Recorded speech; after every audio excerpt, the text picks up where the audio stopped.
ಎಲ್ಲರಿಗೂ ನಮಸ್ಕಾರ ಸ್ನೇಹಿತರೆ, welcome to Aravind Nayak KSP YouTube channel. ನಾವು ಇಂದಿನ ಒಂದು ತರಗತಿಯಲ್ಲಿ ಕರ್ನಾಟಕ ರಾಜ್ಯ ಪೊಲೀಸ್ ಇಲಾಖೆಯಲ್ಲಿ ಕರ್ತವ್ಯ ನಿರ್ವಹಿಸುವಂತಹ ಪೊಲೀಸ್ ಸಬ್ ಇನ್ಸ್ಪೆಕ್ಟರ್ PSI ರವರ ಸಂಬಳವೆಷ್ಟು ಮತ್ತು ಅವರ ಕರ್ತವ್ಯಗಳೇನು ಅಂತ ನಾವು ತಿಳಿದುಕೊಳ್ಳೋಣ.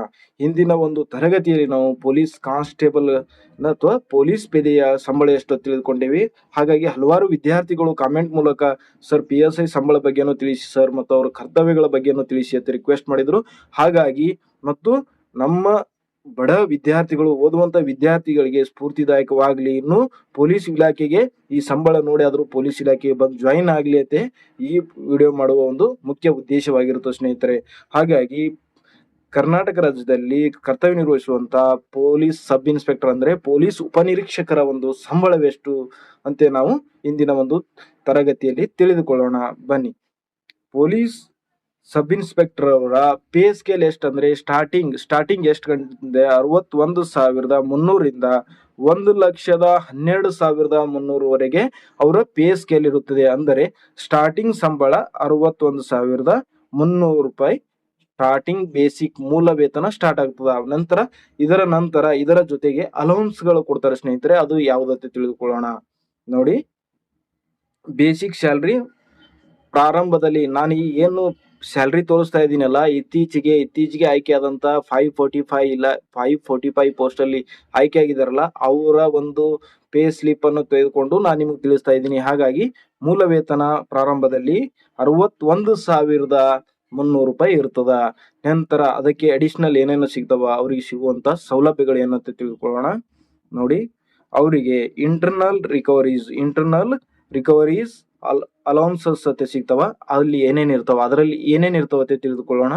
ನೋಡಿ, ಒಂದು DA ಅಥವಾ ತುಟ್ಟಿ ಭತ್ಯೆ 8,735 ರೂಪಾಯಿ ಇರ್ತದ. ಅದೇ ರೀತಿ HRA ಹೌಸ್ ರೆಂಟ್ ಅಲೌನ್ಸ್ ಅಂದ್ರೆ ಮನೆ ಬಾಡಿಗೆ ಭತ್ಯೆ ಪ್ರತ್ಯೇಕವಾಗಿ ಕೊಡ್ತಾರೆ ಸ್ನೇಹಿತರೆ. ಅದು ಸಹ 12,260 ರೂಪಾಯಿ ಆಗಿರುತ್ತದೆ. ಮತ್ತೆ ಮುಂದೆ ಹೋಗೋಣ.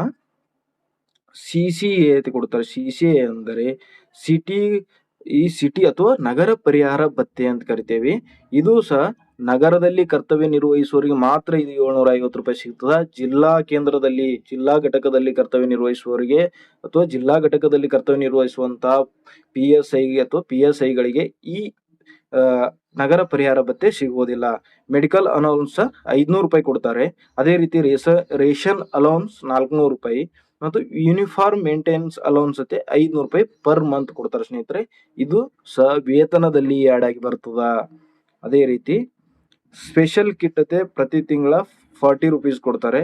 ಅದೇ ರೀತಿ ಕಾನ್ವೆ ಅಲೌನ್ಸ್ 600 ಮತ್ತು ಹಾರ್ಡ್ಶಿಪ್ ಅಲೌನ್ಸ್ ಅಥವಾ ಕಷ್ಟಕರ ಪರಿಹಾರ ಭತ್ಯೆ ಅಂತೆ ಇದು 2,000 ರೂಪಾಯಿ ಪೊಲೀಸರಿಗೆ ವಿಶೇಷವಾಗಿ ಕೊಡ್ತಾರ. ಮುಂದೆ ಹೋಗೋಣ. ಒಟ್ಟು PSIಗೆ ಗ್ರಾಸ್ ಸ್ಯಾಲ್ರಿ ಎಷ್ಟಿರುತ್ತದೆ ಅಂದ್ರೆ 87,085 ರೂಪಾಯಿ ಒಟ್ಟು ಗ್ರಾಸ್ ಸ್ಯಾಲ್ರಿ. ಈ ಪೇ ಸ್ಲಿಪ್ ಈಗಾಗಲೇ ಹೇಳ್ತಾ ಇದ್ದೀನಿ. ಸಿಟಿಯಲ್ಲಿ ಕರ್ತವ್ಯ ನಿರ್ವಹಿಸುವಂತ ಪೊಲೀಸ್ ಅಥವಾ PSI ಪೇ ಸ್ಲಿಪ್ ಆಗಿರುತ್ತದೆ. ಇದು ಬೆಂಗಳೂರು ನಗರದಲ್ಲಿ ಕರ್ತವ್ಯ ನಿರ್ವಹಿಸುವಂತ PSIಗಳಿಗೆ ಸಿಗುವಂತ ಸಂಬಳ 87,085 ರೂಪಾಯಿ ಆಗಿರುತ್ತದೆ. ಅದರಲ್ಲಿ ಕೆಲವು ಡಿಡಕ್ಷನ್ಗಳು ಆಗ್ತವ. ಅವು ಯಾವ್ಯಾವ ಅಂತ ತಿಳ್ಕೊಳ್ಳೋಣ. ಡಿಡಕ್ಷನ್ಗಳು ಇದರಲ್ಲಿ ಯಾವ ಆಗ್ತಾವ ಅಂದ್ರೆ ನೋಡಿ, PT ಇದು 200 ರೂಪಾಯಿ ಪರ್ ಮಂತ್ 200 ರೂಪಾಯಿ ಕಟ್ ಆಗ್ತದ. ಅದೇ ರೀತಿ ನ್ಯಾಷನಲ್ ಪೆನ್ಷನ್ ಸ್ಕೀಮ್ ಇದು ಪರ್ ಮಂತ್ 7,004 ರೂಪಾಯಿ ಕಟ್ ಆಗ್ತದೆ ಸ್ನೇಹಿತರೆ. ಇದು ನೆನ್ಪಿಟ್ಕೊಳ್ಳೋಕೆ ಸಾಧ್ಯ ಆಗಿರ್ಬೇಕು. ಪರ್ ಮಂತ್ NPS ಎಷ್ಟು ಆಗ್ತದ ಅಂದ್ರ 7,004 ರೂಪಾಯಿ ಆಗ್ತದೆ. ಅದೇ ರೀತಿ EGIS ಎಂಪ್ಲಾಯ್ಮೆಂಟ್ ಅಂತ ಇರುತ್ತೆ. ಇದು EGIS ಇದು 480 ರೂಪಾಯಿ ಮತ್ತು ಕರ್ನಾಟಕ ಗವರ್ಮೆಂಟ್ ಇನ್ಶೂರೆನ್ಸ್ ಇದು ಇರುತ್ತೆ. KGID ಇದು 5,500 ರೂಪಾಯಿ. KGID ಅದಲ್ಲ, ಇದು 5,500 ರೂಪಾಯಿ ಪರ್ ಮಂತ್ ಕಟ್ ಆಗ್ತದೆ. ಅದೇ ರೀತಿ ಈ KGID ಇದೆಯಲ್ಲ, ನೀವು ಹೆಚ್ಚುನು ಸಹ ಮಾಡಬಹುದು, ಕಡಿಮೆನೂ ಸಹ ಮಾಡಬಹುದು. ಇದು ನೆನಪಿರ್ಲಿ. ಕೆಲವೊಬ್ರು ಏನಾಗ್ತದೆ ಅಂದ್ರೆ KGID 20,000 ಮಾಡಿದ್ರೆ ಅವರಿಗೆ ಸಂಬಳ ನೆಟ್ ಸ್ಯಾಲ್ರಿ ಕಮ್ಮಿ ಸಿಗ್ತದೆ.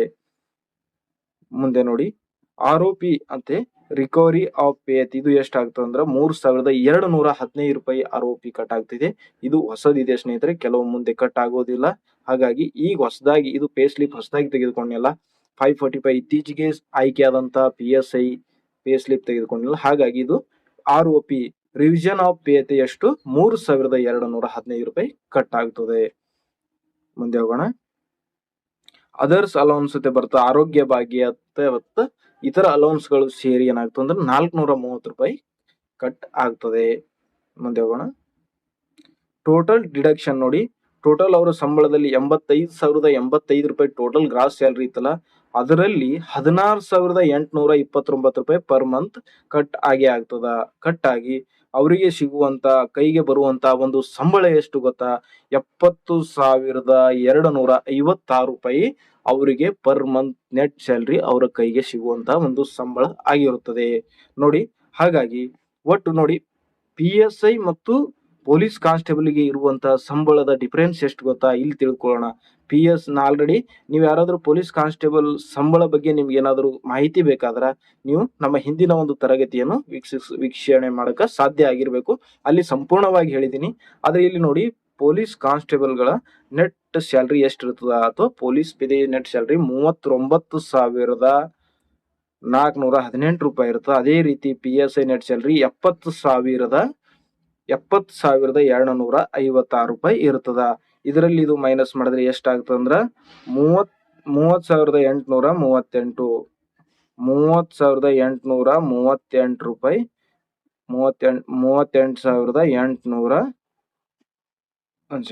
838 ರೂಪಾಯಿ ಪೊಲೀಸ್ PSI ಮತ್ತು ಪೊಲೀಸ್ ಕಾನ್ಸ್ಟೇಬಲ್ ಅಥವಾ ಪೊಲೀಸ್ ಪೇದೆಗೆ ಇರುವ ಸಂಬಳದ ಇದು ಒಂದು ವ್ಯತ್ಯಾಸ ಆಗಿರುತ್ತೆ ಸ್ನೇಹಿತರೆ. ಪೊಲೀಸ್ PSI ಆಯ್ಕೆ ಆದರೆ ನೆಟ್ ಸ್ಯಾಲರಿ 70,000 ರೂಪಾಯಿ ಪ್ಲಸ್ ಸಿಗ್ತದೆ, ನೀವು ಅರ್ಥ ಮಾಡ್ಕೋಬೇಕು.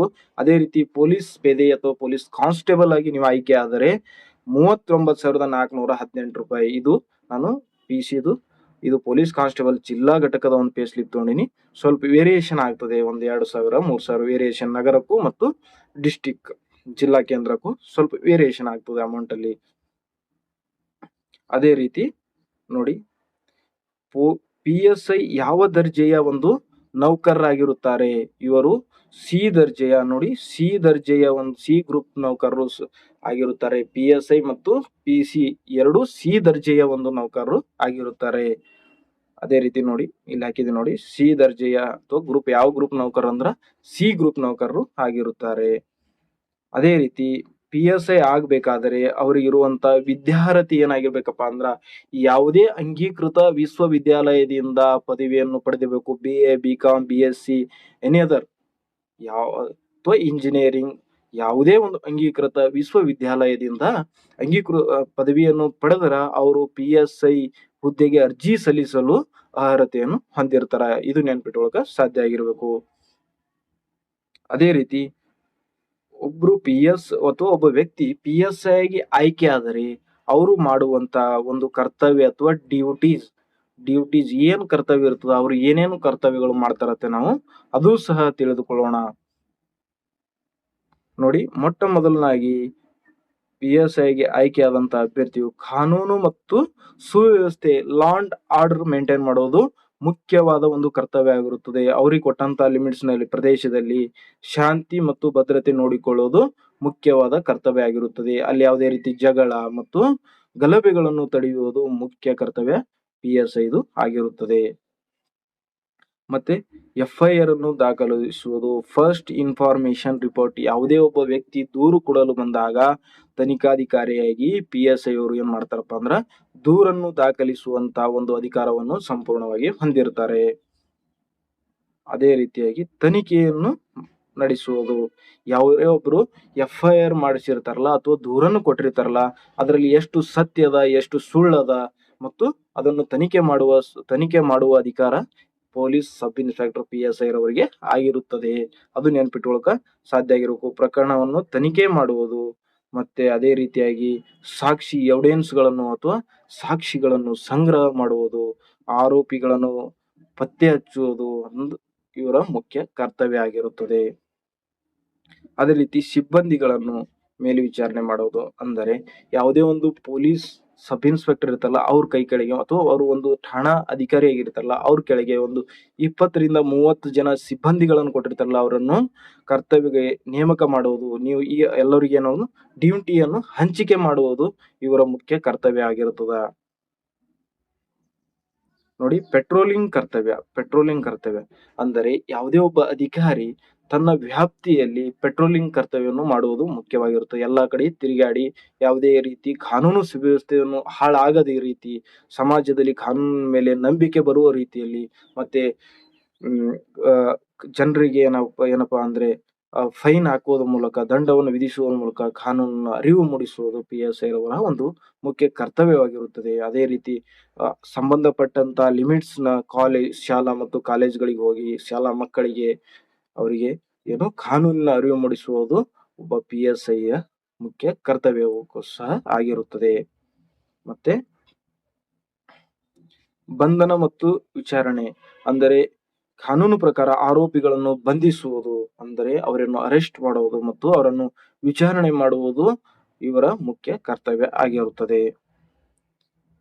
ಅದೇ ರೀತಿ ನ್ಯಾಯಾಲಯದ ಒಂದು ಕೆಲಸ, ಈಗ FIR ಆಗಿರುತ್ತಲ್ಲ, FIR ಆದ ಬಳಿಕ ಏನ್ ಮಾಡ್ತಾರಂದ್ರ ಚಾರ್ಜ್ ಶೀಟ್ ಮಾಡ್ತಾರ, ದೋಷಾರೋಪಣಾ ಪಟ್ಟಿ ನ್ಯಾಯಾಲಯಕ್ಕೆ ಸಲ್ಲಿಸ್ತಾರಲ್ಲ, ಇವರು ಎಲ್ಲಾ ತನಿಖೆ ಮಾಡಿ ನ್ಯಾಯಾಲಯಕ್ಕೆ ಸಲ್ಲಿಸಿದ ಬಳಿಕ ನ್ಯಾಯಾಲಯದಲ್ಲಿ ಹೋಗಿ ಏನಪ್ಪಾ ಅಂದ್ರ ಸಾಕ್ಷಿಯನ್ನು ನುಡಿಯೋದು, ನ್ಯಾಯಾಲಯಕ್ಕೆ ಹಾಜರಾಗಿ ಸಾಕ್ಷಿಯನ್ನು ನುಡಿಯೋದು ಇವರ ಮುಖ್ಯ ಕರ್ತವ್ಯ ಸಹ ಆಗಿರುತ್ತದೆ.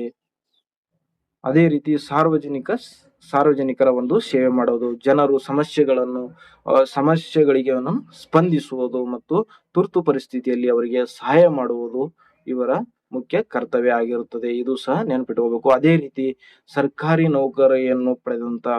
ನೌಕರಿ ಪಡೆದಿರುತ್ತಲ್ಲ ಅವರನ್ನು ಗುಣನಡತೆಯ ಪ್ರಮಾಣ ಪತ್ರವು ಸಹ ಠಾಣಾಧಿಕಾರಿಯವರು ಕೊಡ್ತಾರೆ. ಅದೇ ರೀತಿ ಪಾಸ್ಪೋರ್ಟ್ ವೆರಿಫಿಕೇಶನ್ ಸಹ PSI ರವರು ತಮ್ಮ ಸಿಬ್ಬಂದಿಗಳ ಸಹಾಯವನ್ನು ತೆಗೆದುಕೊಂಡು ಇವೆಲ್ಲಾ ಕರ್ತವ್ಯಗಳು ಅವರೇ ಮಾಡೋದಿಲ್ಲ, ಸಿಬ್ಬಂದಿಗಳ ಸಹಾಯವನ್ನು ತೆಗೆದುಕೊಂಡು ಈ ಎಲ್ಲಾ ಕರ್ತವ್ಯವನ್ನು ನಿರ್ವಹಿಸ್ತಾ ಹೋಗ್ತಾರೆ.